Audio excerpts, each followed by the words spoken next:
Welcome to Off Leash and Unfiltered. Trigger warning, I'm Katie Pepe, delivering the truth in dog training.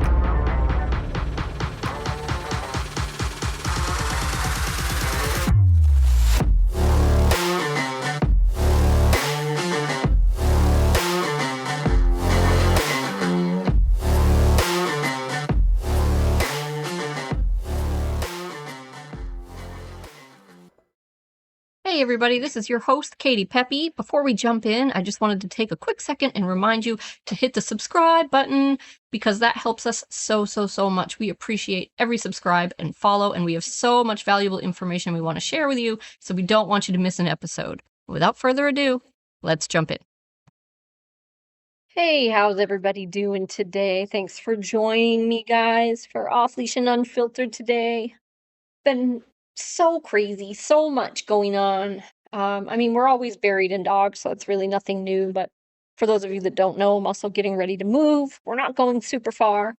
So I don't think any of our customers will really perceive that anything has changed. But we did buy a nice big piece of land. Sometimes I'm posting videos of me with the dogs there. It's a great place to go take them off leash because we have oodles and oodles of land.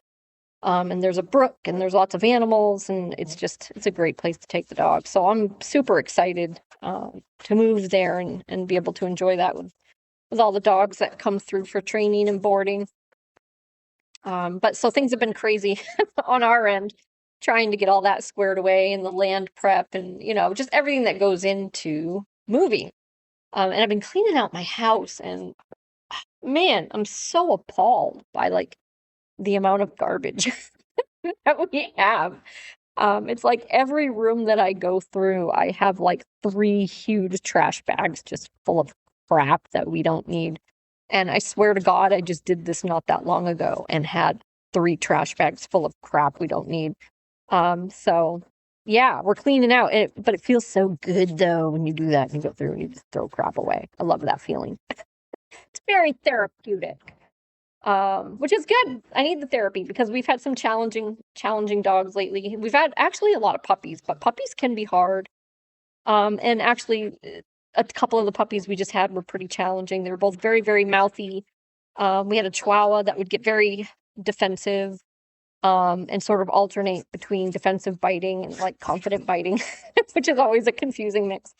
And we had Phoebe, who just wouldn't settle in her crate and had a lot of accidents. So we've definitely had our challenges. And then we had Fireblazer, right, who was super reactive. Everything triggered her. At home, she would run through the invisible fence, so they couldn't even have her out in the yard. They couldn't take her anywhere. She was so reactive in the car. She would throw herself at the window, barking, growling, lunging at people. She'd go after bikes, animals. It was crazy. So she went home today and she's doing incredible. So that's really good news all around. And we're already getting great updates from Phoebe's owner and how much better things are. So things have been crazy, but they're good. It's a good crazy. And I love that. But without further ado, let's talk about some of the other stuff. So today we're doing consultation files for you guys. And my most recent consultation was with a nice lady from out of state, and she was considering sending her dog here for training. Unfortunately, I think it's just not in the cards for them right now to do a program like that. But I want to talk about that phone call because these are some of the more distressing calls we get. I mean, besides the ones where we have aggressive dogs and kids living together, those ones are the worst, right? Because there's so much liability there. But I kind of want to share this story because I know she's not alone. And there's just so many opinions coming at her from all angles. And frankly, they're all wrong. So I know there's other people in her boat. And so I want to talk about what she's dealing with and kind of what we talked about and tell you what I told her. And this is a really common issue. We're talking about separation anxiety today, and I went back through the podcast episodes so I could send her the episodes talking about separation anxiety, and I realized I really only had one, and it was about prevention, which is amazing. It's an amazing episode. If you haven't heard it, go back and listen to the prevention series.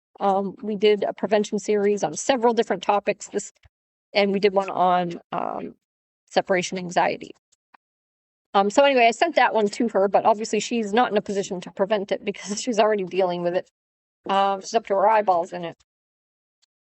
And I think a lot of people don't realize how serious separation anxiety can be. So when people drop off their dog for a board and train, we ask them about it. It's one of the questions on our paperwork when you're dropping off your dog. We ask you, is your dog okay being alone? Do they have any separation issues? And most people will kind of hem and haw a little bit and start describing what their dog does. And when you do that, we know that the answer is no. Hey! Sorry, I got dogs down here playing at my feet. Not with my feet, they're playing with each other, but they're at my feet. Because if your dog had the type of issues that we are referring to, you wouldn't have to stop and think about it. It would be a hands down, resounding yes. So when we ask you that, we're asking not if your dog kind of whines or fusses or like is a little uneasy for a few minutes after you leave. We're asking if your dog goes nuts when you leave, and they're alone. And so in this person's case, like a little background, if I remember correctly, and I could be off about some of these things. I don't have any notes in front of me or anything like that, but the dog is under a year old, and was supposedly a stray down south and is one of those dogs that was kind of shipped up north. And so she ended up with this dog. The dog spent some time in foster care, foster home, described some mild issues, but nothing like she's dealing with now.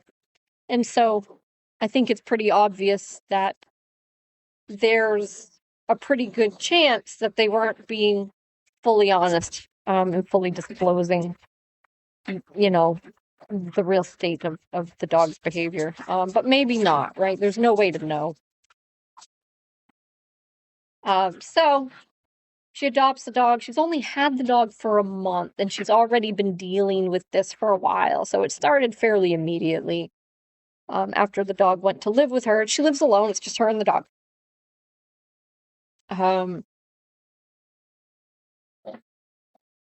Lots of behaviors here. So at first, this person couldn't even get in the shower, guys, because her dog would lose its mind. So a lot of people don't understand that. They don't grasp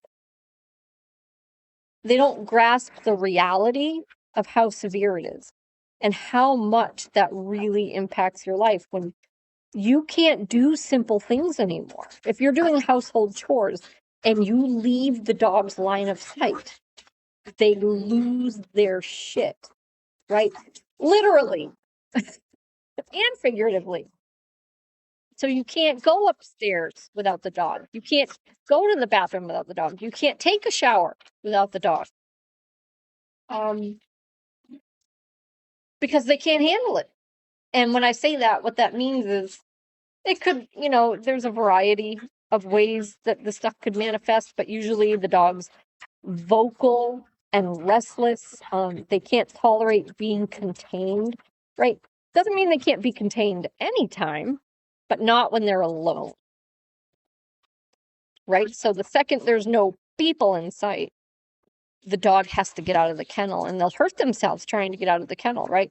They'll scratch and claw at it. They might bite it at the wires. Some dogs break teeth trying to get out of the kennel.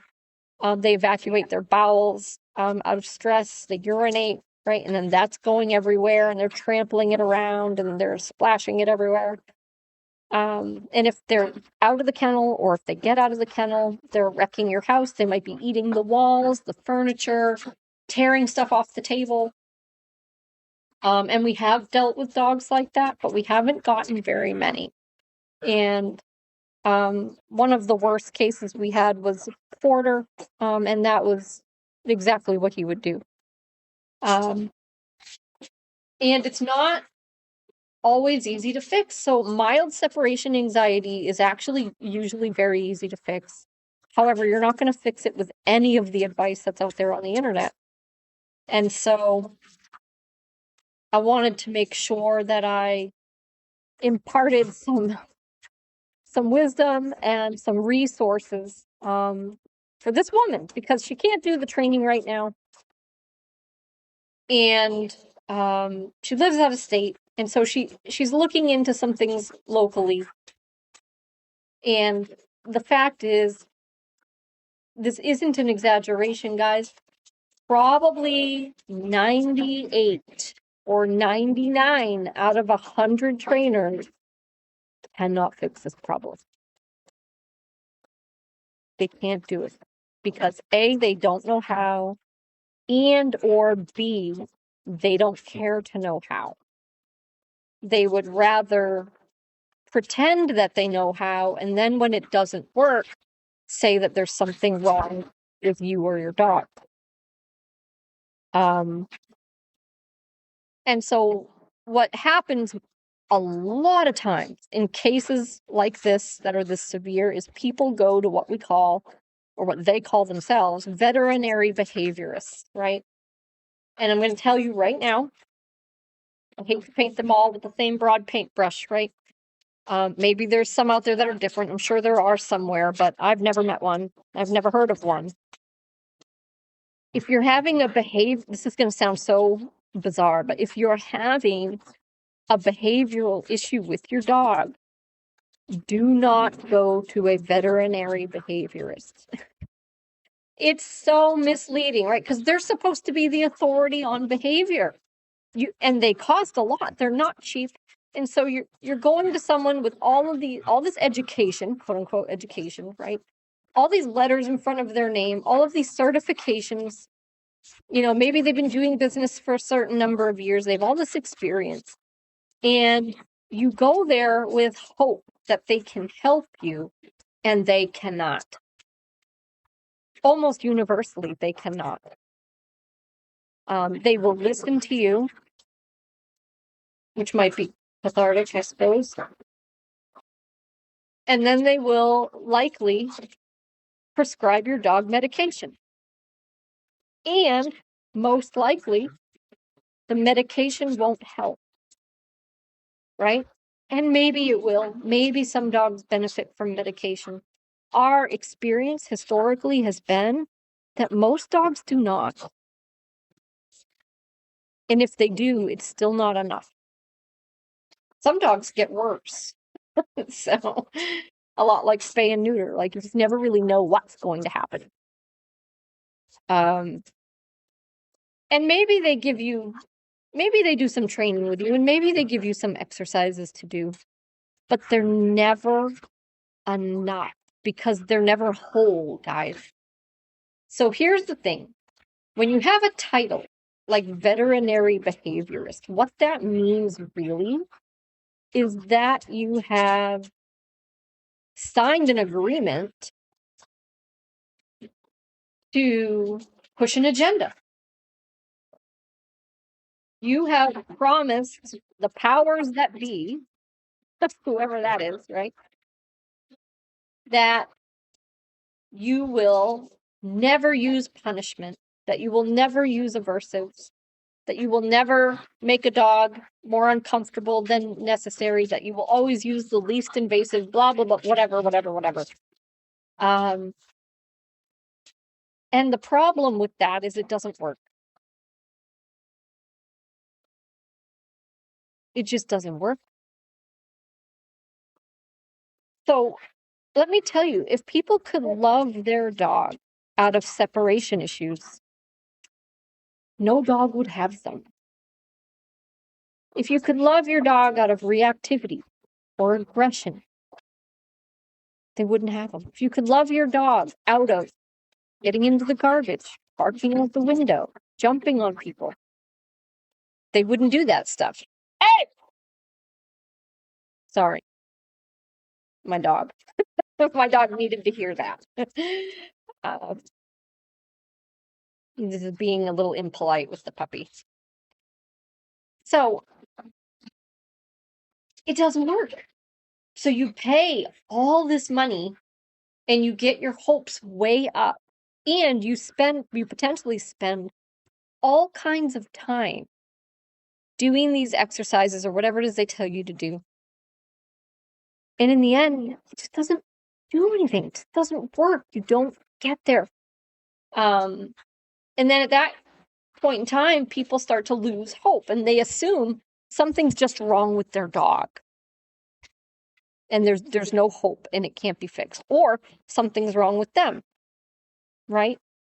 And usually it's neither, right? Something's definitely wrong with the dog, but it's probably something that can be modified. It's probably something that can be better. Doesn't mean it'll be perfect.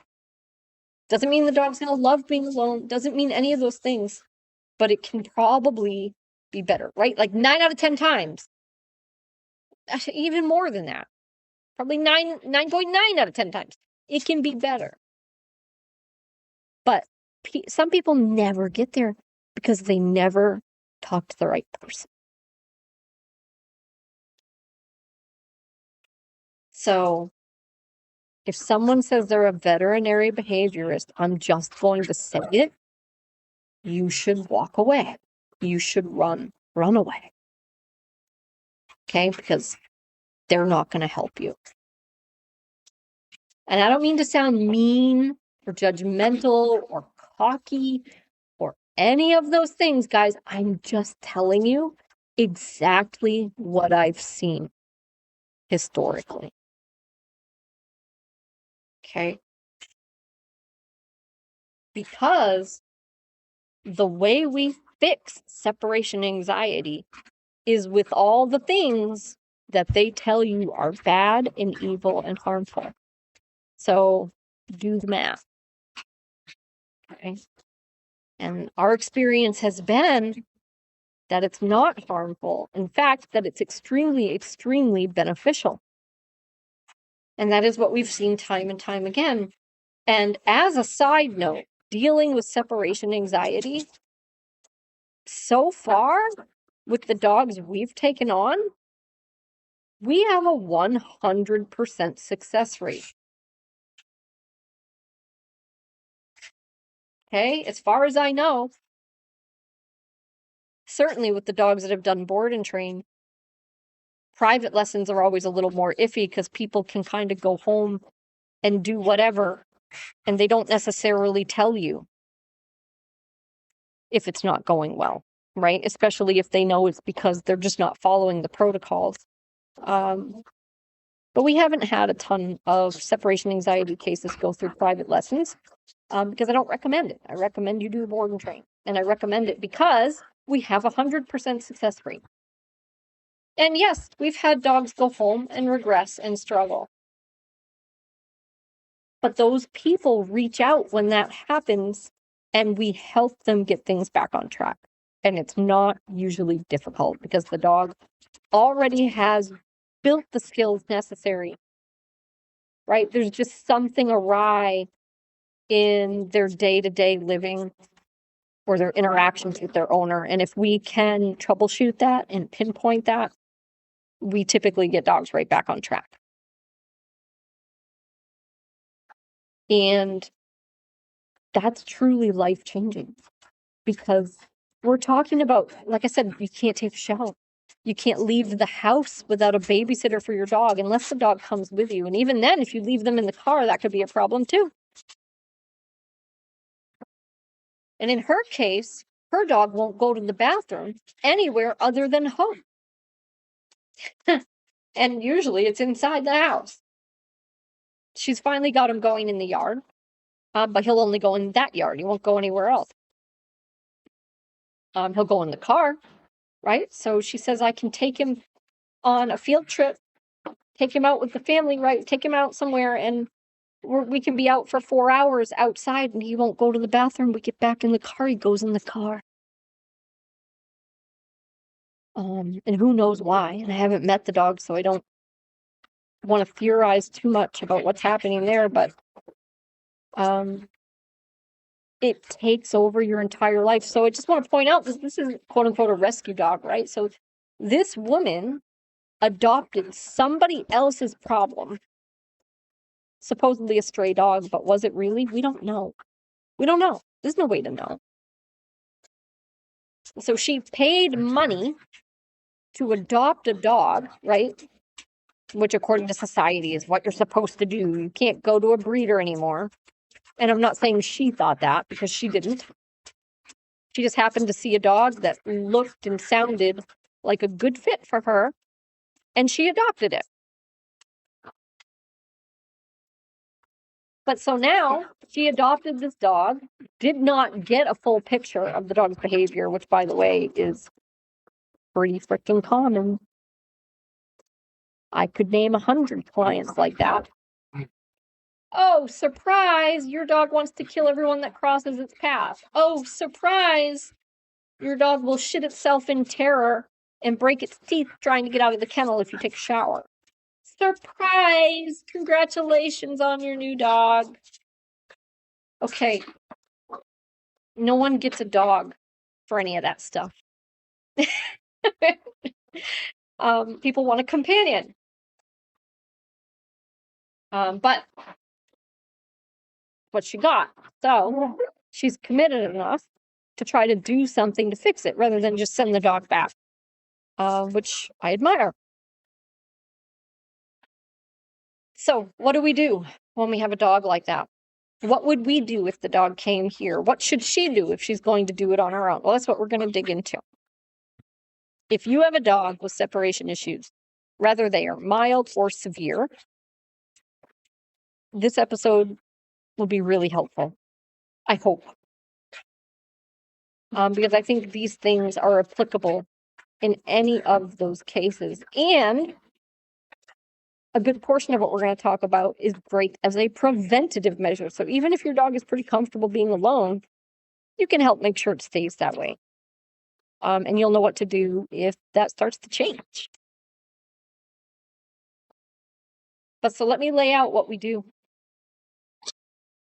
So all of the dogs that come through here in our programs, we're going to lay a very solid obedience foundation. Even if it's a behavior-centered program, we still teach all the obedience because that's going to be part of the recipe. We're going to leverage the obedience commands in a way that help us overcome some of these problems. Now, obedience alone is not enough. You can teach your dog obedience all day long. And if you don't know how to address state of mind, you don't know how to chip away at things, you don't know how to inhibit behaviors, the obedience will not do you any good. Okay, so if I took this woman's dog and I taught it sit and down and heel and place and all those wonderful things, that would be wonderful, but it would still have severe separation anxiety. So that alone is not enough. Okay, but we do lay a solid obedience foundation. All those things I just mentioned, plus recall, meaning coming back when called. And once we teach all those things, we also make them non-negotiable, right? We train the dog to a very high level of reliability. We get the dog to a point where there's now a correction, there's a downside if you don't do the thing that I ask you to do. And that's so important, guys. Because again, if you're going to leverage these things to chip away at your dog's state of mind, they have to be non-negotiable things. Otherwise, you don't get any of that magic. I'm just going to apologize now if you can hear my pug trying to breathe in the background. He's playing with another dog right now, and he can't breathe, right? He's a pug. He's got a flat face. And I mean, he sounds like he's going to drop dead of a heart attack if he does like a couple laps around the kitchen. Might need to lock him up and let him rest for a little bit. But they're being pretty good and he's having a good time. So I was just letting him go. But his breathing is honestly starting to annoy me. He might need to catch his breath. Anyway, the non-negotiable nature of these commands is super important.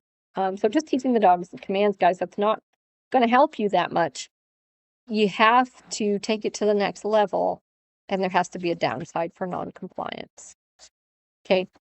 And I'll give you one example of how that helps to chip away. Okay. I could go on all day. I'm not going to do that, but I do like to give examples and explain why, like what's happening, right? Without going too in depth, right? Because I could carry on about things and like kind of make up like what's happening in the dog's head and why exactly this works and this doesn't. And it's like, I don't want to make things up, right? I try to really be direct. I try to be honest, and I'm going to tell you, like, if I don't know, I don't know, right?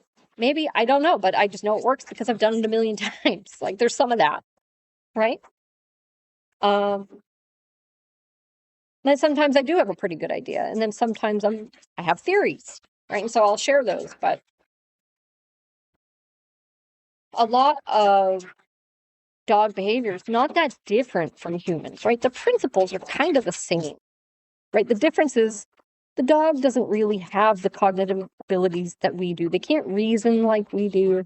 And they obviously don't understand the English language like we do. So those are some pretty major differences. But the way the brain like forms connections and discovers patterns, and those things are largely the same. They're not that different. But anyway, one example of how obedience, non-negotiable obedience, helps chip away at separation anxiety. This is just one example. The place command. So if you have a dog with severe separation anxiety, chances are they don't like it when you leave their line of sight at all, right? You don't have to leave the house even. You can't even leave the room. All right, well, so now you put your dog on place. They're not allowed to get off the place cot, and you're going to leave the room. And your dog, they're going to screw up at first, right? But that's the training. You're going to fix that. And you're going to provide a high enough level of accountability that the dog goes, well, shit, I'm not doing that again.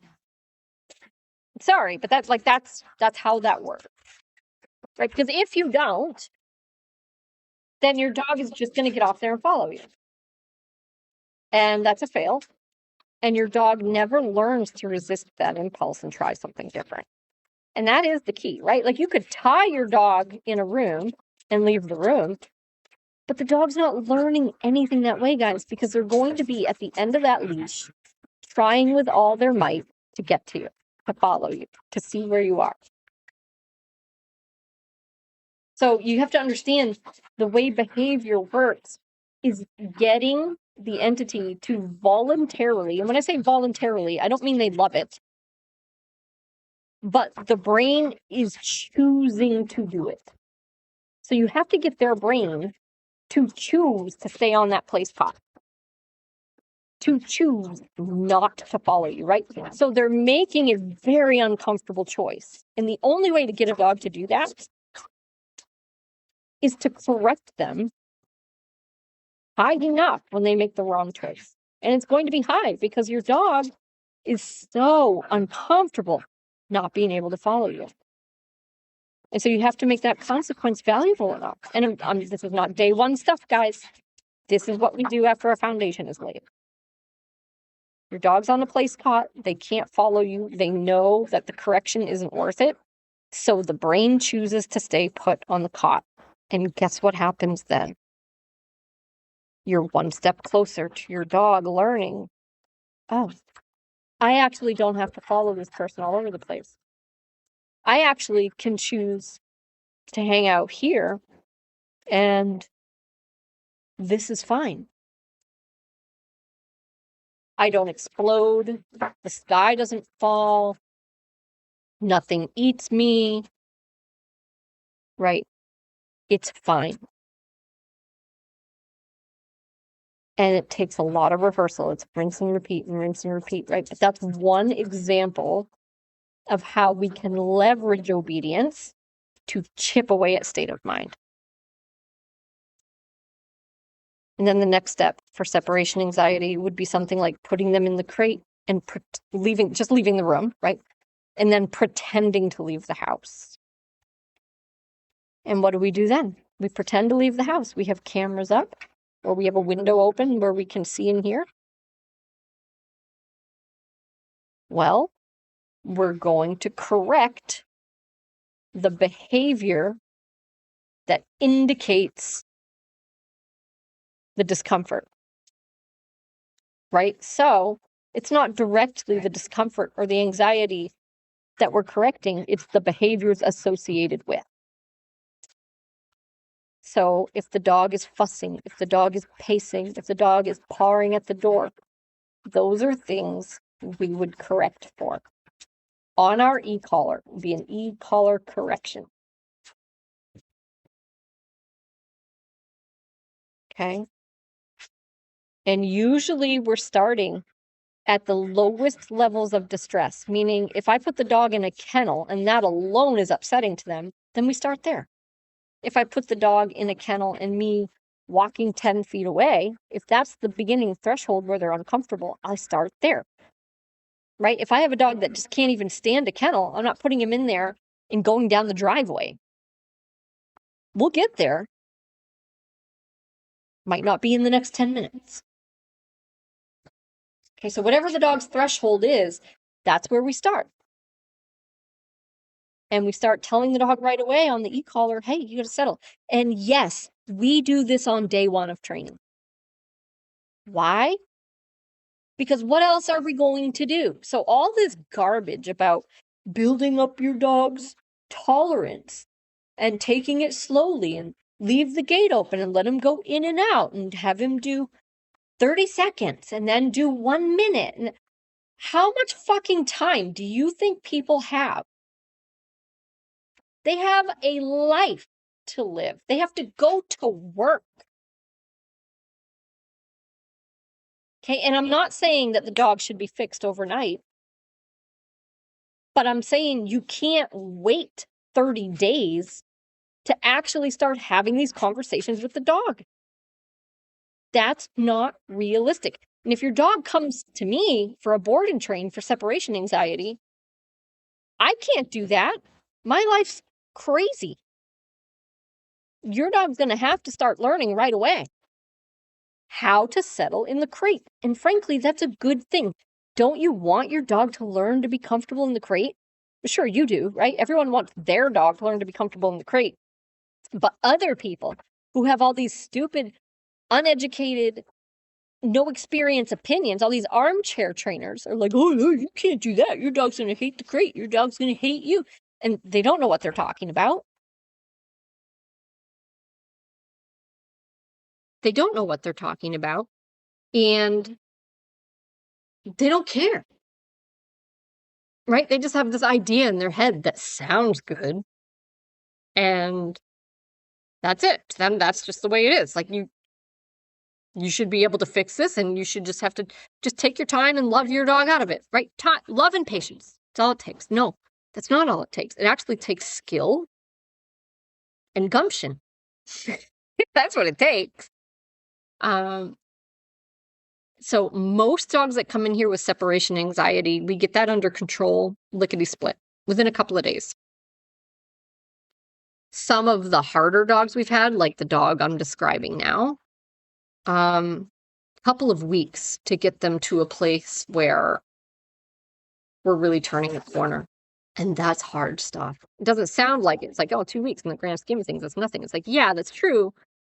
But especially when you've dealt with like hundreds and hundreds of dogs and you know how rare that is and how quickly you're usually able to get it under control. When you spend 2 weeks losing sleep, running to the store and coming back to 100 barks on a bark collar, or, poop and pee, and just, it's hard. It really, really affects your life a lot. Obviously it does the owners, but I mean, even me as a trainer, it takes up a lot of my bandwidth when you have a dog like that. It's not easy. And so this idea that you're just going to have your dog spend 1 minute in the kennel and then 2 minutes, and then you're going to walk out of sight for 2.5 minutes, it's just stupid. Like, you have to fix the problem. And we do. And I'm just sharing how we do it, right? So we correct those vocalizations in the kennel And you know what we see happen? Even with the really difficult dogs like I'm describing, what we see happen is they settle, they give up, and they go to sleep. The difference is the easier dogs, the ones that are at the easier end of the spectrum, they'll kind of give it up right away after that. Like they might pipe up every now and then, but it gets less and less and less. And it's hardly even a thing anymore after a few days. The harder dogs, they might pipe back up in 10 minutes. Right? And then 10 minutes after that, and then an hour after that, and then 10 minutes after that. Right? So it's really a roller coaster ride and really, really requires a lot of experimentation and consistency, which sound like conflicting things, but they're really not. The consistent piece is every time you start to fuss and vocalize or paw or do those things, like there's going to be something corrective, right? But you can experiment with what kind of a correction, what intensity of a correction, different tapping patterns on your e-collar. Sometimes it's a quick tap. Sometimes we're holding it down for a little bit. The level is different, right? So there are things you can change to see what does this dog respond to? And that's kind of where the skill piece comes in. And that's the scary part.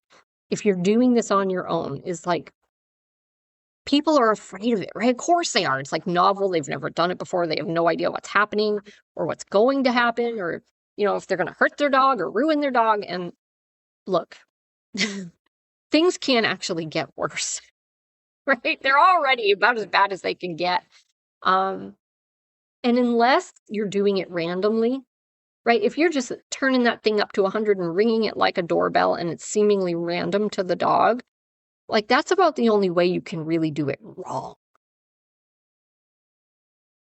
Okay, most people are going to start lower because that's what they're more comfortable with, and that's fine. It's just probably not going to work. And it might. For some dogs, it does. Right? For some dogs, that will drive them up and make them worse, and then people really panic. But like that's not that uncommon either, because if your dog is already upset and escalated, and you come in with that e-collar at a lower level, which is almost like just annoying them, right? You can actually drive them up more. That's known to happen with reactivity too. So it's just a matter of like, hey, I'm going to try some things. I'm going to see what my dog responds to, and I'm going to be consistent with it. And you know what else helps, guys? A made-up mind. That'll help you with everything in life. Because once your mind is made up, you're going to get there. You're going to say, you know what? I'm going to do whatever it takes. I'm going to get there. And there's so many resources today online. And yes, most of them are garbage. You have to mine for the good stuff, guys, but it's out there.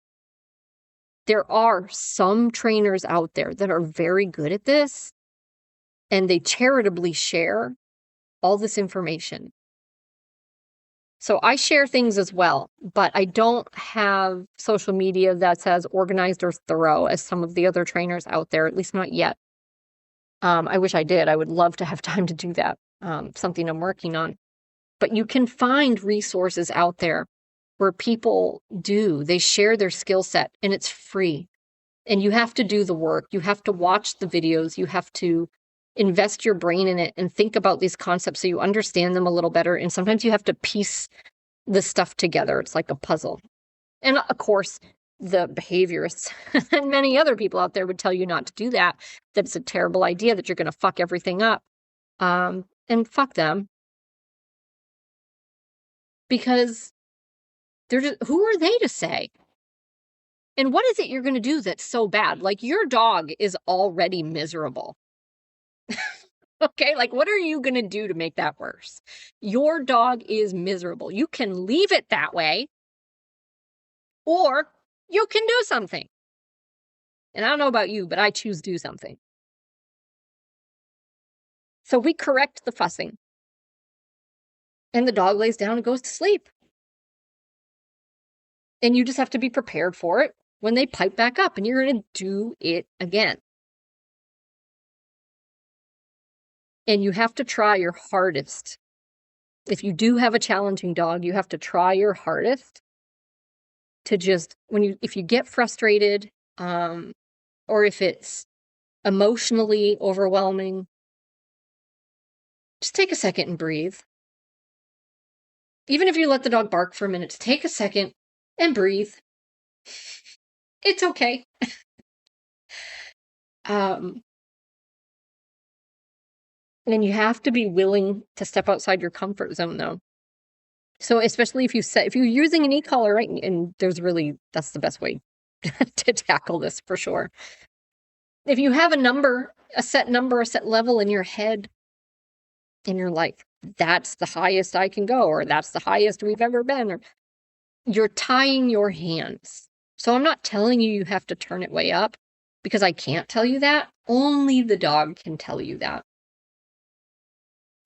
But you have to be willing to try things to succeed. So if you're not seeing success, if you're not seeing a change, then you need to change. You need to do something different. And it's when we are too uncomfortable to do that we get stuck and we plateau or we fail and we get discouraged. But you can't expect to get different results doing the same thing over and over again. So you have to be willing to step outside your comfort zone and try some stuff. Now, I will say we like to use a marker. Okay, and usually when we're correcting anything on an e-collar or correcting anything with any tool, we mark the behavior with a no first, and then we correct the dog after we say no. Separation anxiety is no exception. I would highly recommend marking the vocal behavior or whatever the behavior is your dog is exhibiting, and then after you mark it, correct it. But with separation cases, especially extreme ones, we don't usually use the word no. Instead, we will use the beep function on the e-collar. And that's for a couple of reasons. But one of the biggest ones is because when you say no, your dog hears your voice.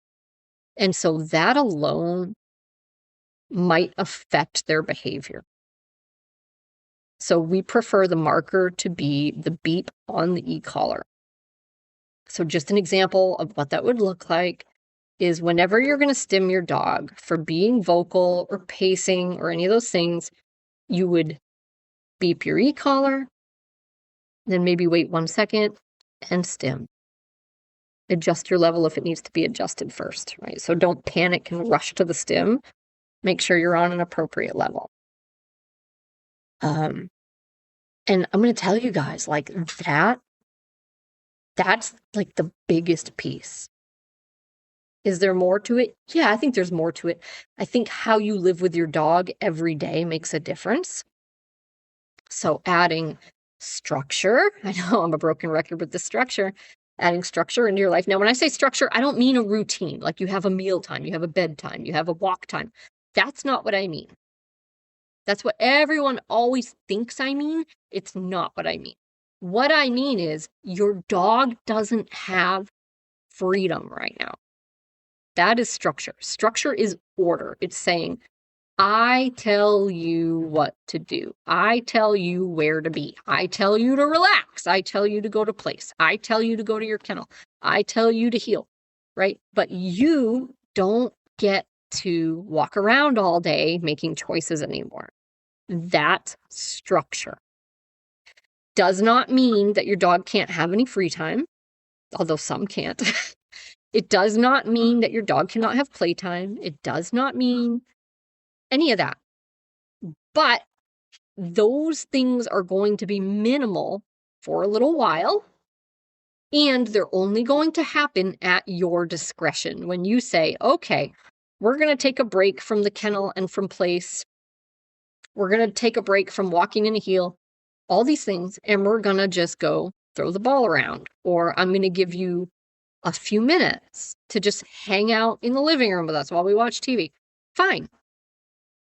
But probably don't have a snuggle fest when you do it.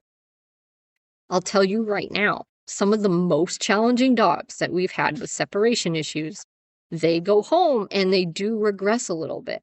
And I'll tell you why they regress. It's not just because they're back home in their old environment. It's not just because they're pulling up their old files and doing what they used to do.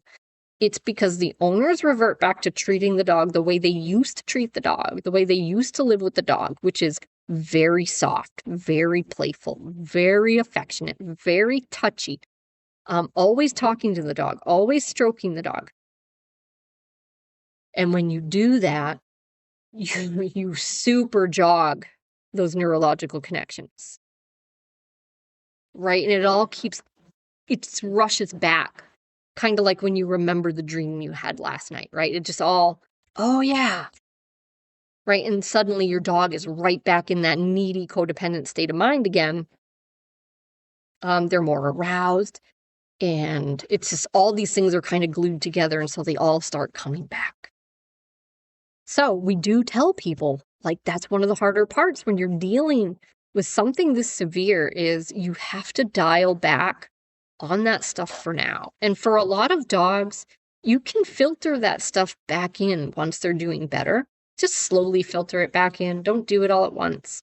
And most dogs are okay, but some of them aren't. And the only one that can tell you that is your dog. I can't tell you that. So long term, how much structure you need to provide for your dog, how much you need to stay dialed back on the softness and the affection, we don't know. You need to just execute now to the best of your ability. And then over time, let your dog tell you, hey, like, I'm slipping backwards now because, like, we're not using place anymore and we're doing lots of snuggle time on the couch, and they'll tell you, I can't do it. Right? They start getting whiny, they start getting needy, they start doing their old stuff again, and you're like, okay, we're too loosey-goosey. Right? So you have to be able, hopefully, to recognize that pattern before it gets too far off the rails. But the good news, guys, is even if it goes off the rails, you can always get it back on. You just have to be willing to do the work. Your dog doesn't forget. Okay? But the obedience helps you with the structure piece, right? Because now you can tell your dog, walk in a heel, stay on place, stay in a den, all these things. So you also become different to them, right? You become a more relevant entity in a different way. Because right now, you might only be relevant in the sense that you're a Pez dispenser, an affection dispenser, you know what I mean? And you're not somebody that your dog sees with any real firmness, right? You're like a pile of Jell-O. No offense, like, I'm not picking on people. I'm just saying, from your dog's perspective, like, the whole world is Jell-O. Like, everything's kind of soft and wiggly and uncertain, and they need firm ground, and they need clear instruction, right? Because anxiety is a lot of question marks, a lot of uncertainty, a lot of arousal, a lot of, oh my God, oh my God, oh my God, right? And so to quell that, we need order. We need clear instruction. We need to know what's expected. We need to have things be predictable and understood. And that's the gift you give your dog when you teach them obedience, and it's non-negotiable. And now you can tell them all day when they're like, what do I do? What do I do? You can say, this is what you do. That's what you do. This is what you do. I want you to do this. I want you to do that. I want you to go there.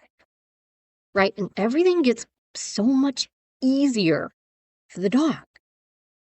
And you become a person who's now worthy of something besides just excitement. Because most people, when we meet them, even with dogs that don't have separation anxiety, their dog just sees them as pure excitement. There's nothing else. And that can't possibly be a great relationship. It might feel good to you that your dog loves you and needs you and is excited to see you. That's great. But your dog doesn't listen to you. Because why would they?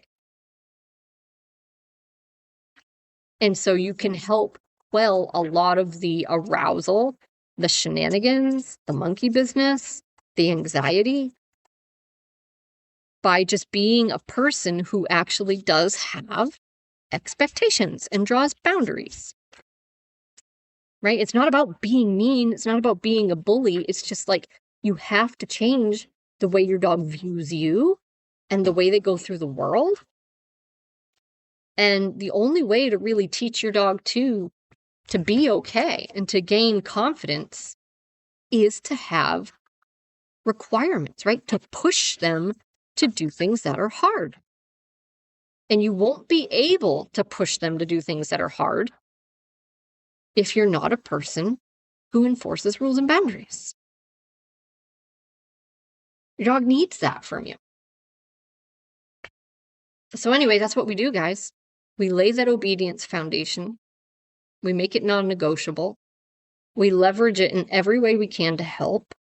We do tons of kennel time, tons of structure. We correct fussing, whining, pacing. We try not to leave the dog genuinely alone until we know they're doing okay. But if we have to, a bark collar goes on, and it's a bark collar that counts barks so we can see what happened while we were gone. And the first time we do that, we don't actually leave because we need to make sure that the dog responds appropriately to the bark collar, because some dogs will have a complete panic attack and just set the bark collar off over and over and over again. And we don't want your dog going into that kind of a tizzy when you're not around. So we want to make sure that they're not having a panic attack when it goes off. And so generally, the way you're going to pick the level on the bark collar is you're going to start somewhere low or middle of the road, and you're going to see how many barks it registers. And if there's still barks on there, more than one, then maybe you need to bump your level up. If it's 99, you probably need to bump your level up until hopefully you find a level that is effective. And that can be a huge game changer. Like just that, because the other thing is the bark collar is super consistent, right? I wouldn't use it alone as your separation anxiety tool. And the reason being is because there's no versatility with a bark collar. So it's great when you're not around because it can fill that gap when you're just not there to address escalation. But ideally, we really want to get the dog before they bark, right? When they start whining. And so only you can do that with an e-collar, with the remote and the control in your hand. And we also sometimes want to play with the intensity. We might go higher, we might go lower, depending on what's happening. And the bark collar can't do that either, right? Set it and forget it. And that level is the level. So you have a lot more control with the e-collar, and that is strongly our preference. But if you're not going to be home and you're not convinced your dog is 100% ready for that, a bark collar might be the right tool to fill that gap. But that's it, guys. We dial back affection and excitement, lots of structure, all the stuff that sounds unfun, right? And it's like, yes, you can still have fun, right? But that isn't the goal right now. The goal is rehab. The goal is to get better. And that's hard work. So you can do the hard work. And then once you start seeing the results, maybe you can start doing some of that stuff again. Right? But we like to tell people to take it slow and to really pay attention to how it impacts their dog, right? If you start giving your dog freedom and things are going okay.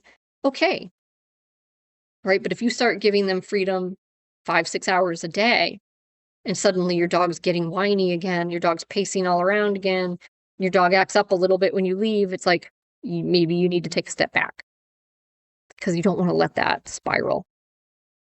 But what we have found with this recipe is everybody out there will tell you that it's bad and wrong, but that it actually gives us 100% success rate with the dogs that come through. So do with that information what you will, but hopefully we help somebody out there, and would love to hear from you guys. If you have questions or if there's topics you guys want to hear about, please reach out and let us know. You can contact me at katie@diamondk9.com. I know I'm about to say that again in a minute. At the end of the show, I have an automatic piece that plays that will say that. But would love to hear from you guys and the stuff you want to hear about. And your questions on separation anxiety, because it's such a serious topic. And I can't believe I haven't really talked about it before. But I'm glad I got to share our process with you guys. And the results are, they're priceless. So. Good luck with your dogs, guys. Let me know if you have questions. Hey guys, thanks for joining us today. I really hope you enjoyed the show. If there's a specific topic you'd like to hear discussed, you can send that to me directly via email or fan mail. Just jump down into the show notes. That information will be there for you. I really look forward to hearing from you. Thanks for supporting the show, and I look forward to next time.